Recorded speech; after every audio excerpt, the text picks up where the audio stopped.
आज हम पढ़ेंगे बेसिक कॉन्सेप्ट्स का हमारा सेशन 4, जिसके अंदर हम बहुत important topics that is moles के बारे में बात करेंगे। ठीक है, तो चलिए आगे बढ़ते हैं। तो सबसे पहले मोल होता क्या है?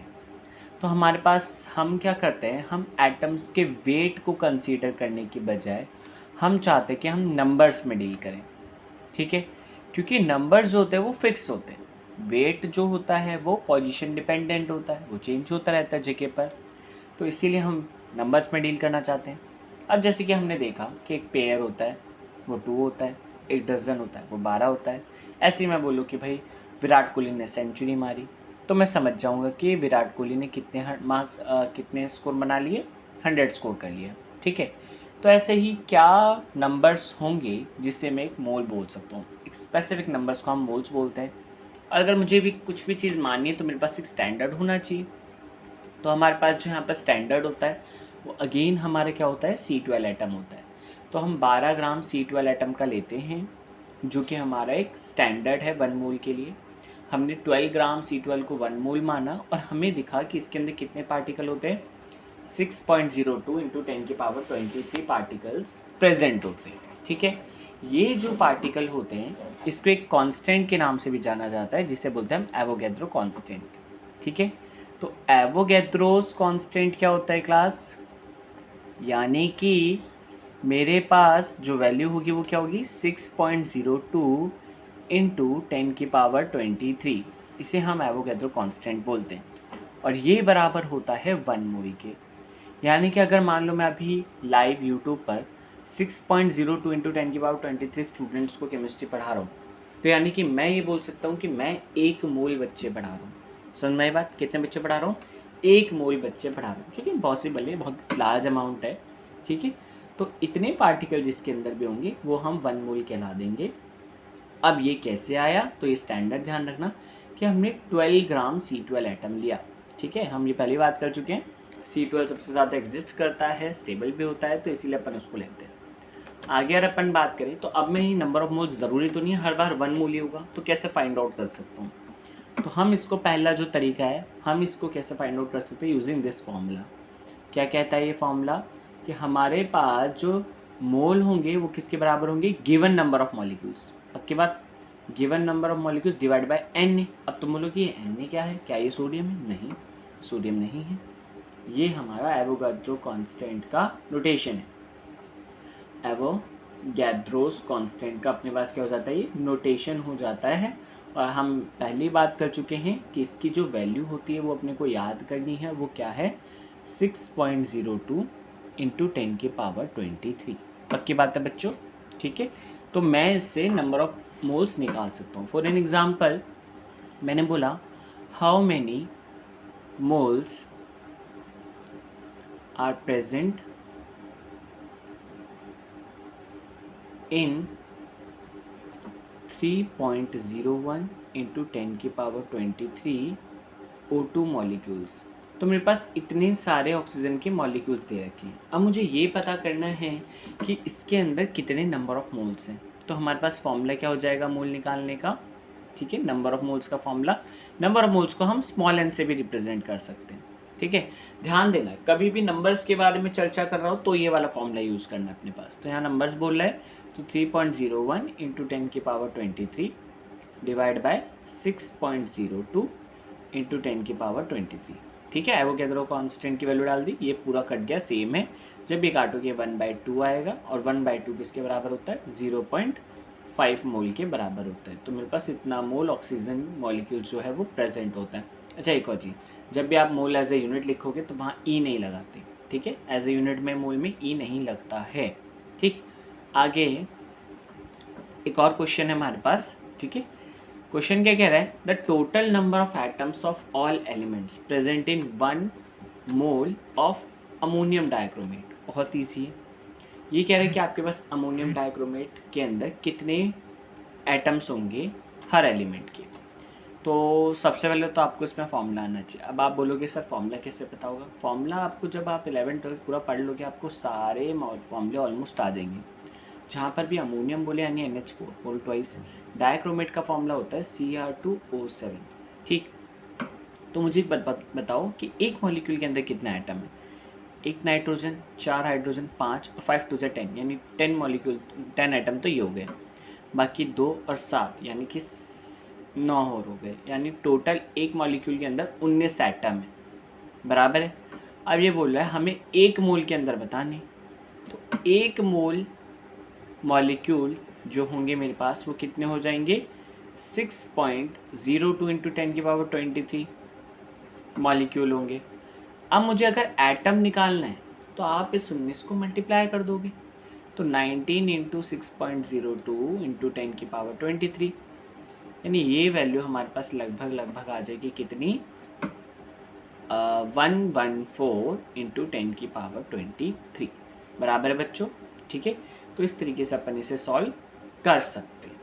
ठीक है, इस क्वेश्चन को लिखो, नोट्स साथ साथ बराबर बनाते रहो, चीज़ों को आराम से समझते रहो। ठीक है, चलिए अभी हमारे पास नंबर ऑफ मोल्स का एक और फॉर्मूला है, that is given mass of molecule divide by हमारा मोलर मास या मॉलिक्यूलर मास, अपन उसको बोल सकते हैं। ठीक है, जैसे कि हमें पता है कि जब हमने नंबर ऑफ मोल्स डिफाइन करा तब हमने 12 ग्राम कार्बन लिया था। ठीक है, और कार्बन का मोलर मास भी 12 ही होता है, या मॉलिक्यूलर मास, एटॉमिक मास तुम बोल सकते हो। तो ये कटेगा तो किसके बराबर आएगा, 1 के बराबर आएगा। यानी हम यहाँ से एक फॉर्मूला डिराइव कर सकते हैं, और ये फॉर्मूला अपने को तब यूज़ करना है जब अपने को वेट वगैरह गिवन दिया होगा। ठीक है, तो given mass of molecule divide by molecular mass. ठीक है, ऐसे क्वेश्चन कैसे करेंगे, for an example, how many moles of CO2 and oxygen atom are present in 88 gram of CO2 container, CO2 gas मान लो ये लिखा है। ठीक है, तो क्वेश्चन हमसे ये कह रहा है कि कितना मोल होगा कार्बन डाइऑक्साइड का और ऑक्सीजन के एटम का, नंबर ऑफ मोल्स निकालना अपने को। अगर उस क्वेश्चन ने गिवन दे रखा है कि आपके पास जो CO2 का वेट है वो 88 ग्राम है, तो नंबर ऑफ मोल्स का फॉर्मूला अपन डालेंगे वेट बाय मोलर मास या मॉलिक्यूलर मास। अब वेट क्या है अपने पास, 88, बराबर है। ठीक है, और मास क्या होता है कार्बन डाइऑक्साइड का, हमने लास्ट सेशन में निकालना सीखा था, नहीं आता तो दोबारा देख लो बेटा जा करके लेक्चर को। ठीक है, हमारे पास 12 कार्बन का वेट होता है, एटॉमिक मास होता है, 2 ऑक्सीजन है, हर ऑक्सीजन का एटॉमिक मास 16 होता है, तो वैल्यू 44 के आसपास आएगी। तो 88 डिवाइड बाय 44 करेंगे तो आंसर कितना आएगा, 2 मोल, यानी मेरे पास 2 मोल कार्बन डाइऑक्साइड के मॉलिक्यूल है। तो पहला आंसर अपने को ये पता चलता है। दूसरा वो बोल रहा है कि ऑक्सीजन का भी बताओ। अब एक बात सुनो, एक CO2 के अंदर कितने ऑक्सीजन चमक रहे हैं, यहाँ पर 2 ऑक्सीजन, समझ में आ गए, अच्छी सी बात है। तो अगर एक मॉलिक्यूल में 2 ऑक्सीजन, तो 2 मॉलिक्यूल में कितने होंगे, या 2 मोल में कितने होंगे, तो अपन बोल सकते हैं 4 मोल, बराबर है। लाइक एक बाइक में 2 टायर, तो 2 बाइक में 4 टायर, सिंपल है। तो ये 4 मोल ऑफ ऑक्सीजन एटम। चलो हम आगे बढ़ते हैं। अगला है हमारे पास कि what will be the weight of CO having the same number of oxygen atom as present in 22 gram of carbon dioxide, यानी क्या वेट होगा CO का जिसके पास same number of oxygen atom होंगे जो कि 22 ग्राम CO2 के अंदर प्रेजेंट है। तो इसके लिए अपने को क्या करना है, जब भी चैप्टर 1 से कोई क्वेश्चन आए हमारा बेसिक कॉन्सेप्ट से, तो मोल्स के अंदर चीज़ें निकालने की कोशिश करो। तो पहले मैं number of moles of carbon dioxide निकालूंगा, वो कितना होगा 22 वेट, मोलर मास अभी अपन ने निकाला, मॉलिक्यूलर मास कितना आता है 44 आता है, तो काटेंगे आंसर कितना आएगा 0.5 मोल आएगा, क्या बराबर है ये।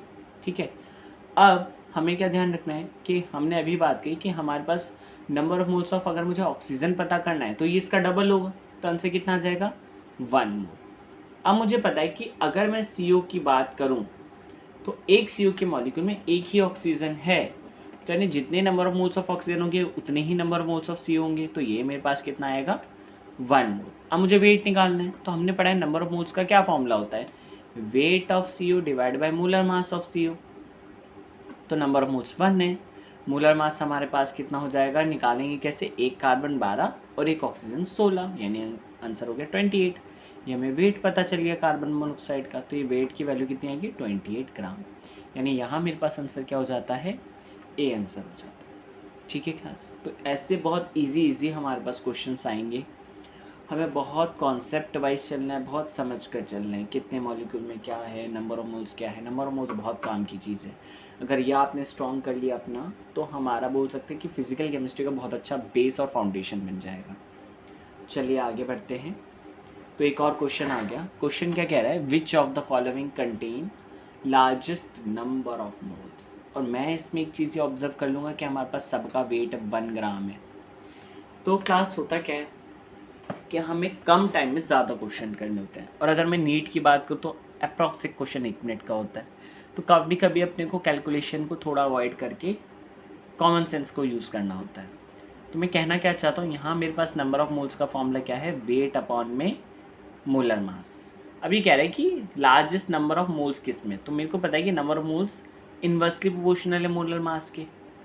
अगर वेट सेम है तो यहाँ पर वेट सेम है, यानी रिलेशन बनेगा number of moles divide is inversely proportional to molar mass. अगर मोलर मास ज़्यादा तो नंबर ऑफ मोल्स कम, अगर मोलर मास कम तो नंबर ऑफ मोल्स ज़्यादा। अब मैं ये देख के बता सकता हूँ कि यहाँ पर सबसे कम मॉलिक्यूलर मास कितना आएगा, ऑक्सीजन एटम का आएगा, क्योंकि उसका 16। यहाँ पर ये 32 हो जाएगा, यहाँ 16 इंटू 3 हो जाएगा, यहाँ पर तो बहुत ही ऐड हो जाएगा। ठीक है, 96 वैल्यू आएगी इसकी। तो इस तरीके से रिलेट करके मुझे पता चल जाता है मेरा आंसर ए ही आने वाला है। तो काफ़ी बार अपने क्वेश्चंस को आप बिना सॉल्व करे भी निकाल सकते हो। ठीक है, हो सकता है कि कोई बच्चा इसको पूरा सॉल्व करने लग जाए। मैं ये नहीं कह रहा कि वो मूर्ख है, मूर्ख तो ठीक है नहीं है, लेकिन वो मेहनत कर रहा है बहुत ज़्यादा। कभी कभी ऐसे क्वेश्चंस में हमें टाइम सेव करना होता है ताकि हम अच्छे क्वेश्चंस में टाइम लगा सकें। ठीक है, तो आपको ऐसे हिंट समझ में आने चाहिए। अभी हमारे पास अगला तरीका होता है बाय यूजिंग वॉल्यूम। लेकिन इसके लिए आपको क्या कंडीशन याद रखनी है कि ये जो तरीका है ये सिर्फ आप तभी लगाओगे जब वो गैस बोलेगा, यानी गैस है। दूसरा कि जब वो एसटीपी की बात करेगा। अब हमारे पास एसटीपी की 2 कंडीशन होती थी। पहली कंडीशन जो है ये न्यू कंडीशन है। ठीक है, तुम बोल सकते हो न्यू फॉर्मूला है, क्योंकि नए कन्वेंशन के अकॉर्डिंग है। एसटीपी का मतलब क्या होता है बच्चों, एसटीपी का मतलब होता है स्टैंडर्ड टेम्परेचर एंड प्रेशर। तो पहले तो स्टैंडर्ड प्रेशर कुछ और था, अभी जो स्टैंडर्ड प्रेशर है वो 1 बार है। ठीक है, और जो स्टैंडर्ड टेम्परेचर है वो अपन लेते हैं 0 डिग्री सेल्सियस। जब भी तुम्हें डिग्री सेल्सियस दिखे फटाफट आके बंद करके उसे केल्विन में कन्वर्ट करो। केल्विन में कैसे कन्वर्ट करोगे, तुम इसमें 273 ऐड करोगे तो ये 273 केल्विन के बराबर आएगा। इस कंडीशन पर मैं बोल सकता हूँ कि मेरे पास जो 1 मोल गैस है, 1 मोल गैस का जो वॉल्यूम होता है वो आता है 22.7 लीटर। तो हमारे पास फॉर्मूला बनता है नंबर ऑफ मोल्स निकालने का, volume of gas divide by 22.7 litre. लेकिन पहले हो सकता है कि जो आप बुक सॉल्व करते हो काफ़ी सारी, तो उनके अंदर कुछ ऐसे क्वेश्चन हो जो कि इस फॉर्मूले से होंगे। ये ओल्ड कन्वेंशन है। पहले जो हमारा स्टैंडर्ड प्रेशर था वो 1 atm था, और 1 atm पर जो टेम्परेचर था वो 0 डिग्री सेल्सियस था, यानी कि 273 केल्विन था। तो इस कंडीशन पर जो 1 मोल गैस थी मेरे पास, उस 1 मोल गैस का वॉल्यूम आता था 22.4 लीटर। ठीक है, तो अपन इसको मोस्टली यूज़ कर सकते हैं। ठीक है, लेकिन आपके पेपर में अगर कोई क्वेश्चन आता है तो आप इसको प्रेफर करने की कोशिश करना। हालांकि पुराने क्वेश्चंस और पुराने डेटा के अकॉर्डिंग ज़्यादातर पुरानी चीज़ें ऐसे ही सॉल्व होती है 22.4 पर, क्योंकि माना कि प्रेशर तो अपन ने चेंज कर दिया लेकिन क्वेश्चन अभी भी चेंज नहीं हुए, तो पुराने क्वेश्चन ज़्यादातर इस फॉर्मूले से सॉल्व हो जाते हैं। बट आप पेपर में ऐसे करना। ठीक है, आगे बढ़ते हैं। तो क्वेश्चन क्या कह रहा है कि the number of molecules and moles in 2.8375 litre of oxygen. Question ने हमें वॉल्यूम दिया है, और वॉल्यूम देख के मेरे दिमाग में चमक जाएगा कि नंबर ऑफ मोल्स वॉल्यूम से निकालने पड़ेंगे। तो एसटीपी भी बोला है और ऑक्सीजन बोला नहीं है गैस है, लेकिन अपने को कॉमन सेंस से ऑक्सीजन गैस ही होता है। ठीक, तो नंबर ऑफ मोल्स किसके बराबर हो जाएगा, 2.8375 डिवाइड बाई 22.4। तो मैं आपको हमें 2.8375 को डिवाइड करना है किसके साथ, 22.4 के साथ। ये वैल्यू आपको राउंड ऑफ किसके बराबर आ जाएगी, 0.125 के राउंड आ जाएगी। वैसे तो 6 आ रही है एक्यूरेटली, लेकिन हम 0.125 ले लेंगे। ठीक है, ऑप्शन के अकॉर्डिंग। अभी मेरा क्वेश्चन आधा सॉल्व हो गया, यानी हम 50-50 कर चुके हैं। 50-50 कैसे कर चुके हैं? 0.125 मोल ऑक्सीजन के मोल्स आ गए हैं मेरे पास, यानी ये गलत है ऑप्शन और ये गलत है। अब मुझे क्या पता करना है कि नंबर ऑफ़ मॉलिक्यूल कितने। तो हमने पढ़ा था नंबर ऑफ़ मोल्स फॉर्मूला होता है number of molecule divide by Avogadro constant, ठीक। तो अगर मुझे n निकालना है तो मैं एवोगैड्रो कांस्टेंट को मल्टीप्लाई कर दूंगा इनके साथ, ठीक है। और ये वैल्यू कितनी है? 0.125 इंटू 6.022 इंटू 10⁻23 बराबर है क्लास। तो मुझे इस वैल्यू को सिर्फ क्या करना है? मल्टीप्लाई करना है 6.02 के साथ। तो ये आंसर लगभग तुम्हारे पास आ जाएगा 7.527 इंटू 10⁻, ये जाएगा कुछ 22 के अराउंड, ठीक है। तो हमारे पास जो आंसर है इसमें सी और डी मैच करें, इसको आप 23 कर लो एक, ठीक है, और इसको 22 रहना तो हमारा आंसर इसमें डी हो जाएगा, ठीक है। यानी कि आपके पास एक आंसर जो आता है वो 0.125 मोल है ऑक्सीजन का, और एक नंबर ऑफ एटम्स कितने आते हैं? 7.527 इंटू 10⁻23 आ जाते हैं। बराबर है क्लास? आगे बढ़े, ठीक है, गुड। तो नेक्स्ट हमारे पास एक और तरीका होता है आइडियल गैस इक्वेशन। हालांकि गैसेस चैप्टर जो है वो रिलेटेड है, लेकिन ये चैप्टर की जो बेसिक चीज़ें हैं वो हर जगह यूज़ होती है, इसलिए मैं बोलूँगा अगर आप पढ़ सकते हो तो चैप्टर को पढ़ लो। हमारी जो गैसेस होती हैं उसका हम pressure, temperature, number of moles और वॉल्यूम, इन सबको हम रिलेट कर सकते हैं यूजिंग दिस इक्वेशन। तो इसे हम आइडियल गैस इक्वेशन बोलते हैं। यानी हमारी जो गैसेस होती है जिसको इक्वेशन को फॉलो करती हैं वो इक्वेशन को हम बोलते हैं आइडियल गैस इक्वेशन। यहाँ जो P है वो है मेरा प्रेशर, बराबर, और यहाँ जो V है वो है वॉल्यूम। N आपको पता ही है, स्मॉल n जहाँ पर भी हो, यानी नंबर ऑफ मोल्स की बात कर रहे हैं अपन। T में बात करूँ तो T को हम बोलते हैं टेम्परेचर, जो कि आपको पता है कि किस में रखना है? केल्विन में रखना है। कहीं पर भी केमिस्ट्री में अगर हम डिफरेंस नहीं निकाल लें टेम्परेचर का तो एक बात को चलेगा, लेकिन बाकी हर जगह केल्विन में ही टेम्परेचर रखा जाता है। वो स्टैंडर्ड ऐसा यूनिट है, हम पहले सेशन में इसकी बात कर चुके हैं। आर की जो वैल्यू है, आर हमारा गैस कांस्टेंट होता है, ठीक है, और गैस कांस्टेंट की वैल्यू हमारे पास कितनी है? 0.0821 लीटर ATM पर केल्विन पर मोल। अभी इसकी बहुत सारी वैल्यू है, जैसे कि आप देख सकते हैं मैंने 3 वैल्यू लिख रखी है। अब हमें कौन सी वैल्यू लेनी है? मोस्टली हम इस चैप्टर में ATM लीटर वाली यूज़ करेंगे, बट आगे जा कर के कभी जूल में डेटा हो तो हमें जूल वाली लेनी है, और कैलोरी का डेटा होगा तो कैलोरी वाली वैल्यू लेनी है। ये आप यूनिट्स को देख के जज कर सकते हो। तो यूनिट्स बहुत इंपॉर्टेंट है हमारी साइंस की लाइफ के अंदर, ठीक है। ये फॉर्मूला अब आपको कब यूज़ करना है नंबर ऑफ मोल्स निकालने के लिए? मैं इससे नंबर ऑफ मोल्स निकाल सकता हूँ PV डिवाइड बाय RT। हमारे पास जब कोई पर्टिकुलर प्रेशर, वॉल्यूम और टेम्परेचर दिया हो तब आप इस फॉर्मूले को यूज़ करोगे। और एक बात बहुत क्लियर है, जैसे कि इसके नाम में लिखा आइडियल गैस इक्वेशन, ये आपको अप्लाई करना है ओनली फॉर गैसेस के लिए ही अप्लाई करना है। और अगर आप STP रखोगे कंडीशन, ठीक है, यानी कि स्टैंडर्ड टेम्परेचर आप 1 ATM रखना पुराना वाला, और प्रेशर 1 ATM रखना, और टेम्परेचर को रखना 273 केल्विन। आर की वैल्यू रखोगे 0.0821। आप देखोगे कि जो VM की वैल्यू आई है वो आई होगी 22.4 लीटर फॉर 1 मोल। यानी जो हमने भी पिछले वाला फॉर्मूला पढ़ा है ना बेटा, वो इसी फॉर्मूले से आया, वो इसी PV = nRT से आया, ठीक है क्लास। आगे बढ़े, तो अगला क्या है, क्वेश्चन करते हैं। तो मेरे प्यारे प्यारे एलिमेंट्स, हमारा अगला क्वेश्चन है the density of gas is 1.78 ग्राम पर लीटर एट STP, ठीक है। हमें गैस की डेंसिटी दी गई है और हमसे बोला है कि आप वेट बताओ 1 मोल गैस का, कि 1 मोल गैस अगर मेरी हुई तो उसका क्या बोल सकते हो आप वेट होगा, ठीक है। तो यहाँ पर हम क्या करेंगे कि प्रेशर हमको नहीं दिया है, हमें सिर्फ डेंसिटी, अरे प्रेशर दिया है, उसने STP बोल दिया ना, STP यानी कि प्रेशर कितना हो गया? 1 ATM हो गया। वॉल्यूम कितना हो गया? नहीं पता। टेम्परेचर कितना हो गया?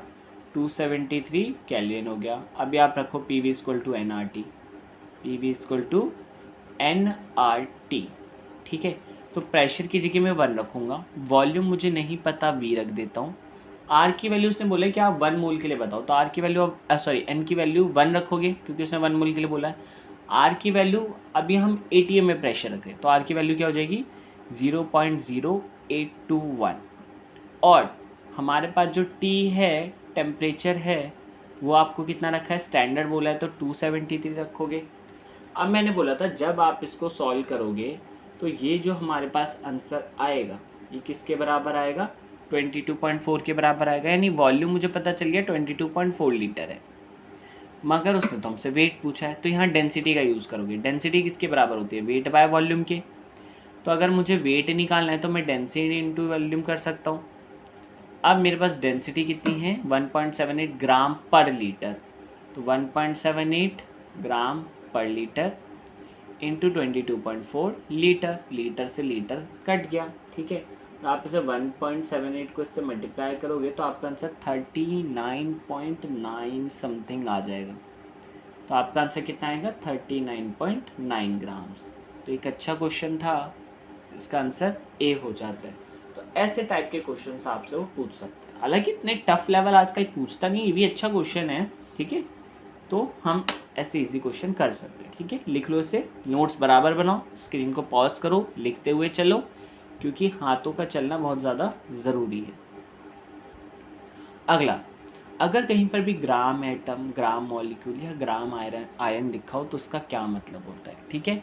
1 ग्राम एटम का मतलब होता है 1 मोल एटम, यानी Na एटम, ठीक है। अगर वो ग्राम एटम, जैसे ये बहुत इंपॉर्टेंट है बेटा, पहले बता रहा हूँ मैं, इनडायरेक्टली तरीका होता है मोल निकलवाने का। वो आपसे बोलेगा नहीं क्या निकालना है, जैसे क्वेश्चन क्या पूछेगा, calculate gram atoms of 64 gram O2, ठीक है। तो अपन ने क्या बात करी, अगर कहीं पे ग्राम एटम लिखा हो यानी 1 मोल एटम के बारे में पूछ रहा है, अगर कहीं ग्राम मॉलिक्यूल हो यानी कि 1 मोल मॉलिक्यूल के बारे में पूछ रहा है, यानी Na मॉलिक्यूल के बराबर आएगा। अगर ग्राम आयन लिख दे तो 1 मोल आयन के बारे में पूछ रहा है, ठीक है। तो इसको समझते हैं इस क्वेश्चन से। तो क्वेश्चन क्या कह रहा है कि हमें ग्राम एटम कैलकुलेट करना है, यानी कि 1 मोल एटम, ये कितने मोल एटम है ये पता करना है 64 ग्राम O2 में। तो मैं पहले number of moles of oxygen निकालूंगा। अब वो कितना हो जाएगा मेरे पास 64 डिवाइड बाय ऑक्सीजन का मोलर मास कितना होता है, एटॉमिक मास मॉलिक्यूलर मास 32, तो ये वैल्यू कितनी आ जाएगी 2 मोल आ जाएगी, बराबर। अभी हमसे उसने बोला ऑक्सीजन के बारे में बताइए, ठीक है। तो ऑक्सीजन के एटम के बारे में, नॉट मॉलिक्यूल, क्योंकि इसने एटम लिख दिया। तो मुझे पता है कि एक एटम के अंदर एक मॉलिक्यूल के अंदर 2 एटम है, तो 2 मोल में कितने एटम होंगे, number of moles of oxygen कितना हो जाएगा 4 मोल हो जाएगा, तो इसका आंसर 4 मोल आएगा, ठीक है। तो अगर कहीं पर भी ग्राम एटम लिखा हो यानी 1 मोल एटम की बात कर रहा है, अगर कहीं पर ग्राम मॉलिक्यूल लिखा हो यानी 1 मोल मॉलिक्यूल की बात कर रहा है, और कहीं पर 1 ग्राम आयन लिखा हो यानी कि 1 मोल आयन की बात करते हैं। तो काफ़ी इंपॉर्टेंट है, क्वेश्चन के साथ मैंने आपको बता दिया है, तो इसको आपको ध्यान रखना है, ठीक है। चलिए बच्चों आगे बढ़े, लिख लिया ये, चल। अभी क्वेश्चन क्या कह रहा है, the mass of 2 gram atom of calcium. अब वो मास पूछ रहा है 2 ग्राम एटम ऑफ कैल्शियम का, जिसका रिलेटिव एटॉमिक मास यानी एटॉमिक मास उन्होंने 40 दिया है। तो 2 ग्राम एटम से मैं समझ जाऊंगा, यानी नंबर ऑफ मोल्स दिया है। अब नंबर ऑफ मोल्स का फॉर्मूला क्या होता है, वेट बाय मोलर मास। अब वेट तो अपने को निकालना है, तो नंबर ऑफ मोल्स कितना हो जाएगा 2, वेट कितना है निकालना है, और मोलर मास एटॉमिक मास कितना दे रखा है उसका 40। तो वेट क्या हो जाएगा बेटा 40 इंटू 2 दैट इज 80 ग्राम, इसका आंसर आएगा। तो हमारा कौन सा ऑप्शन मैच कर रहा है, डी, जो सबसे अलग था, ठीक है। काफ़ी हाई वैल्यू थी, तो ये मैच कर रहा है, ठीक है बच्चों। सिंपल था क्वेश्चन, आगे बढ़ते हैं। तो अगला बहुत इंपॉर्टेंट है मीन्स वगैरह के लिए, ठीक है। इसमें क्या होता है कि हमारे पास अगर बहुत सारी नॉन रिएक्टिंग गैसेस हैं तो उनका हम एवरेज मास निकाल सकते हैं, ठीक है। लाइक PCl3 है, Cl2 और PCl5 है, इन तीनों का मिक्सचर है। तो इन तीनों का मिक्सचर कुछ अलग मोलर मास दे करके जाएगा, सभी का मोलर मास एवरेज अगर मैं निकालूं तो उसका फॉर्मूला क्या होता है, total mass of the system divide by total moles, यानी कि मास एवरेज हो गया मेरे पास total weight divide by total moles बराबर है क्लास, ठीक है। तो इस तरीके से अपन इसे यूज़ कर सकते हैं। अगर मान लो कि हमें नंबर ऑफ मोल्स दी हों तो क्या करेंगे, ठीक है। तो मास एवरेज अपन निकाल सकते हैं N1 M1 plus N2 M2 divide by N1 plus N2। अब मैंने N1 M1 क्यों करा यहाँ पर, क्योंकि हमें पता है नंबर ऑफ मोल्स होता है वो वेट अपॉन मोलर मास है। अगर वेट निकालना है तो नंबर ऑफ मोल्स को मोलर मास से या मॉलिक्यूलर मास से मल्टीप्लाई करना है। तो इसीलिए मैं अगर N1 M1 करता हूँ तो ये मुझे एक्चुअली दिखा जा रहा है W1 और N2 M2 कितना दिखा जा रहा है W2। अगर दो कंपोनेंट है तो दोनों का टोटल वेट होगा W1 प्लस W2। तो मैं इसे इस तरीके से भी लिख सकता हूँ, ठीक है। तो ये हमारे पास एक और फॉर्मूला हो जाता है जो कि एवरेज मास को कैलकुलेट करने में हमारी मदद करेगा, ठीक है बच्चों। आगे बढ़ें, इस पर एक क्वेश्चन करते हैं। इसको मैं डाल देता हूँ, मैं इसको बराबर अच्छे से नोट्स बनाना। इस पर अपन एक क्वेश्चन करते हैं। क्वेश्चन है calculate the average mass of 4 mole nitrogen and 1 mole oxygen. तो मेरे पास 4 मोल नाइट्रोजन है और 1 मोल ऑक्सीजन है और मुझे इसका एवरेज मास निकालना है। तो हम फॉर्मूला लगाएंगे एम एवरेज। अब टोटल वेट तो दिया नहीं, उसने मोल दे दिए, तो अपन कैसे निकालेंगे 4 मोल इंटू नाइट्रोजन का मोलर मास 28, ठीक है। तो हमारे पास हो जाएगा 4 इंटू 28। अभी हम इसमें ऐड करेंगे ऑक्सीजन के moles, that is 1 mole of oxygen into 32, ठीक है।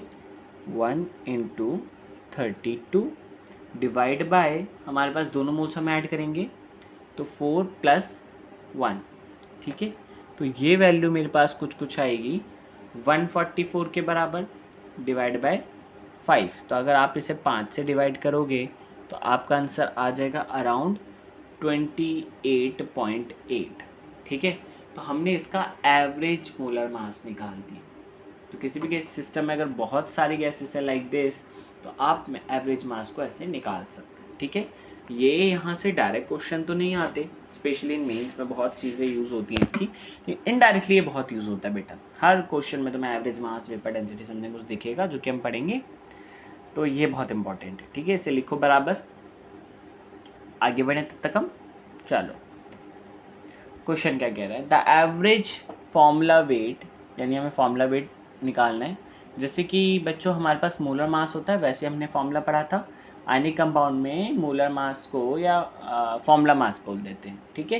तो मैं एवरेज फॉर्मूला वेट निकालना है किसका, 5.85 ग्राम NaCl का और 14.9 ग्राम KCl का। तो इसके अंदर मुझे दो काम करने पड़ेंगे। मुझे number of moles of NaCl निकालना पड़ेगा। अभी वेट है 5.85 ग्राम। अब सोडियम क्लोराइड का मोलर मास कितना होता है, तो आपको इसका एटॉमिक मास पता होना चाहिए। सोडियम का एटॉमिक मास होता है 23 और क्लोरीन का होगा 35.5, यानी कि ये वैल्यू आ जाएगी अपनी कुछ 58.5, यानी ये वैल्यू आएगा कितना 0.1 बराबर है। अगला नंबर ऑफ मोल्स हमें निकालने पड़ेंगे KCl के। तो ये वैल्यू कितनी हो जाएगी 14.9 डिवाइड बाय, अभी पोटेशियम का मास बताओ कितना होता है, एटॉमिक मास 39 होता है, याद है, प्लस 35.5 अपन ऐड करेंगे तो आंसर कितना आएगा 3.5 समथिंग आएगा। अब 14.9 को अगर मैं डिवाइड करता हूँ किससे, हमारा 3.5 से, अरे अपन ने कुछ गड़बड़ कर दी, 39 प्लस 3.5 मैंने डायरेक्ट सॉल्यूशन नहीं दिया। अगर हम KCl का मॉलिक्यूलर मास निकाले तो पोटेशियम का 39 था और क्लोरीन का 35.5 था। तो वैल्यू कितनी आ रही है, अराउंड 74.5, ठीक है। तो अब 14.9 को अगर मैं डिवाइड करूँ 74.5 से तो हमारा आंसर कितना आएगा, अराउंड 0.2 के बराबर आ रहा है। तो अगर मुझे एवरेज फॉर्मूला वेट चाहिए, मास एवरेज चाहिए, तो क्या हो जाएगा टोटल वेट अपॉन में टोटल मोल्स। अब टोटल वेट इसने डायरेक्ट दिया हुआ है 5.85 को आप ऐड कर दोगे किसके साथ, 14.9 के साथ, तो आंसर आएगा कितना 20.75। अब इसको डिवाइड करेंगे हम किससे, टोटल मोल से। टोटल मोल से मेरे पास 0.2 प्लस 0.1 दैट इज़ 0.3, ठीक है। तो इसे 0.3 से अगर डिवाइड करें हमारा आंसर अराउंड आ रहा है 69.17, जो कि आंसर डी है। ठीक है, मैथ्स केमिस्ट्री में और फिजिक्स में बहुत स्ट्रॉन्ग होना चाहिए, ध्यान रखना चाहिए। मैथ्स से हम पीछे नहीं भाग सकते, मैथ्स इज़ वेरी इंपॉर्टेंट। वो कोई 11th-12th की भारी मैथ्स नहीं है, बेसिक मैथ्स है, वही परेशान कर देती है। भारी मैथ्स हो जाएगी तुमसे, तुम्हें परेशान करेगी कैलकुलेशन। हमारे बच्चों के, अब अगर हम बात करें तो हमारे मैक्सिमम क्वेश्चन 20% जो गलत हो जाते हैं वो सिर्फ कैलकुलेशन की वजह से होते हैं, तो इसलिए आपको कैलकुलेशन अपनी स्ट्रॉन्ग करनी पड़ेगी। ठीक है बच्चों, आगे बढ़े। अगला टॉपिक है वेपर डेंसिटी। तो डेंसिटी तो तुमको पता ही है, बहुत सिंपल है। डेंसिटी क्या है? Weight upon volume. अब ये वेपर डेंसिटी क्या भला है? मैंने बोला था ये बहुत यूज़ होता है, इंपॉर्टेंट है। तो वेपर डेंसिटी होता है density of a gas divide by density, एक टाइप की रिलेटिव डेंसिटी होती है। अब रिलेट कैसे किससे करते हैं? वाटर से नहीं करते, डेंसिटी ऑफ हाइड्रोजन से करते हैं। ठीक है, तो ये हमारे पास फॉर्मूला होता है। अब अगर मैं मान लूँ कि मेरे पास वॉल्यूम सेम है, तो डेंसिटी ऑफ गैस को क्या लिख सकता हूँ? Weight of gas divide by V volume, और यहाँ लिख सकता हूँ weight of hydrogen divide by volume. Volume से वॉल्यूम कट गया, मेरे पास एक नॉर्मल सिंपल फॉर्मूला आया। अब अगर मैं एक मोल मान लूँ तो वेट और मोलर मास बराबर आएंगे, तो ये लिख सकता हूँ मैं molar mass of gas divide by molar mass of hydrogen. अपने को पता है मोलर मास ऑफ हाइड्रोजन क्या होता है? क्या होता है? 2 होता है। तो हमारे पास आ गया molar mass of gas divide by 2। यहाँ से यहाँ कैसे आए बच्चों? मैंने ये माना कि हम एक मोल के लिए बात कर रहे हैं, तो एक मोल के लिए वेट अपॉन मोलर मास करोगे तो वेट और मोलर मास एक ही चीज़ है, बराबर है क्या? ठीक है, तो हमारे पास वेपर डेंसिटी का फॉर्मूला बनता है molar mass of gas divide by 2। ठीक, चलो आगे बढ़े। तो हमारे पास देखो एक क्वेश्चन क्या कह रहा है कि गैसेस मिक्सचर है जो कि हाइड्रोजन और CO2 उसके अंदर प्रेजेंट है, और हमारे पास 66% मास परसेंट CO2 दे रखा है। तो हमें वेपर डेंसिटी बतानी है मिक्सचर की। बहुत अच्छा क्वेश्चन है, एक ही क्वेश्चन आपके 3-4 कॉन्सेप्ट क्लियर करके जाएगा। ठीक है, तो यहाँ पहला कॉन्सेप्ट है ये परसेंटेज का। जब भी ऐसा लिखा हो तो आप ये मान लो कि जो टोटल वेट है वो 100 ग्राम है। ठीक है, और CO2 का वेट इसका 66 है, यानी कि आपको वेट ऑफ CO2 मिल गया कितना? 66 ग्राम। अब बचा क्या? हाइड्रोजन। तो वेट ऑफ हाइड्रोजन कितना हो जाएगा मेरे पास? 44 माइनस करने के बाद कितना आएगा? 4 ऐड कर दोगे 70, 44 नहीं आएगा, हमारा आएगा 34। ठीक है, मैथ स्ट्रॉन्ग रखना है। अभी नंबर ऑफ मोल्स निकालेंगे अपन कार्बन डाइऑक्साइड के, तो कितने हो जाएंगे? 66 डिवाइड बाई 44, ये वैल्यू आ जाएगी कुछ अराउंड तुम्हारी 1.5 मोल के आसपास। ठीक है, अब number of moles of hydrogen निकालोगे, वो कितनी आ जाएगी? 34 डिवाइड बाई 2, यानी कि अराउंड 17 के आसपास। ठीक है, 17 मोल। अब हमारे पास जो फॉर्मूला होता है वेपर डेंसिटी का, उसमें मोलर मास लगता है, मास एवरेज निकालना पड़ेगा। तो मास एवरेज यूज़ होगा थोड़ा सा। मास एवरेज अब ये अपन ने पढ़ा टोटल वेट अपॉन में टोटल मोल्स। टोटल वेट अपन ने 100 माना है, और टोटल मोल्स कितना है? 17 + 1.5, यानी कि ये हो गया 100 डिवाइड बाय 17, यानी कि 18.5। तो जब आप 100 को डिवाइड करोगे 18.5 से, तो आपका आंसर कुछ आ जाएगा 5.4 समथिंग। तो इसका मास एवरेज पता लग गया मुझे, बट उसने पूछा तो वेपर डेंसिटी है, तो 5.4 निकाल के इस बी के ट्रैप में मत फंसना, पहले बता रहा हूँ मैं। ठीक है, तो वेपर डेंसिटी क्या होता है? मास एवरेज का 2 से डिवाइड करेंगे, हाफ करना पड़ेगा। तो एवरेज मास आया 5.4, 2 से डिवाइड करोगे आंसर कितना आ जाएगा? अराउंड 2.7। उसका आंसर क्या हो जाएगा? सी हो जाएगा बच्चों, समझ में आया? तो इस तरीके के अच्छे अच्छे क्वेश्चन हमारे यूज़ हो सकते हैं केमिस्ट्री के अंदर, जो कि हमें समझने। ठीक है, चल अगला क्वेश्चन देखो एक और क्या है कि STP पर 5.6 लीटर ऑफ गैस जो है वो 60 ग्राम वे करती है। ठीक है, अब हमें बताना है कि वेपर डेंसिटी क्या होगी। तो यहाँ पर ये भी एक और अच्छा क्वेश्चन है जो कि आपके कुछ कॉन्सेप्ट क्लियर करेगा। हमारा वेपर डेंसिटी सुनते ही आपका मकसद होना चाहिए कि मोलर मास क्या है। अगर मुझे मोलर मास पता चल गया तो 2 से डिवाइड करके मैं वेपर डेंसिटी बड़े प्यार से निकाल दूंगा। अब STP 5.6, STP मतलब प्रेशर टेम्परेचर दे दिया, वॉल्यूम दे दिया, गैस का वेट दे दिया। अभी आपके दिमाग में इक्वेशन आएगी, और वो इक्वेशन है आइडियल गैस इक्वेशन। बराबर। इस आइडियल गैस इक्वेशन का फॉर्मूला क्या होता है? P V equal to N R T. Very good. अब एन का फॉर्मूला क्या होता है? बताओ बताओ। Weight by, very good, molar mass. तो हमारे पास पी वी, मैं इसको लिख सकता हूँ P V equal to W by M R T. लिख दूँ क्या? तो एम क्या हो जाएगा? W R T by P V. तो यहाँ से मुझे निकलेगा मेरा मोलर मास। वेट है 60, आर है 0.0821, टेम्परेचर है 273 और प्रेशर है 1, वॉल्यूम है 5.6। अगर मैं इसको सॉल्व कर लूँ मैथ्स लगा कर, देखो मैंने पहले बोला मैथ्स तो लगानी ही पड़ेगी, उसके बिना काम नहीं चलने वाला, ठीक है। तो आपका आंसर आ जाएगा कुछ 240 के अराउंड आएगा।